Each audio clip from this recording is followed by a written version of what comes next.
যাও, আর বাবু যেন ক্যারিয়াল থেকে পড়ে না যায়। বাবু, ক্যারিয়ালটা চেপে ধরিস। ঠিক আছে মা। আমি ভাবি রাজু দোষের মধ্যে ভাই অ্যাক্সিডেন্ট করেছে।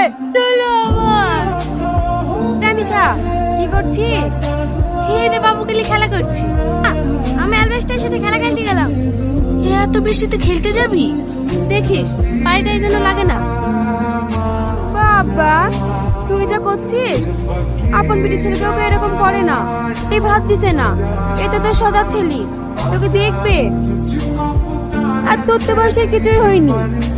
তুই একটা কাজ কর, আমার একটা দেওর আছে, তুই যদি বলিস আমি ওর সাথে কথা বলবো।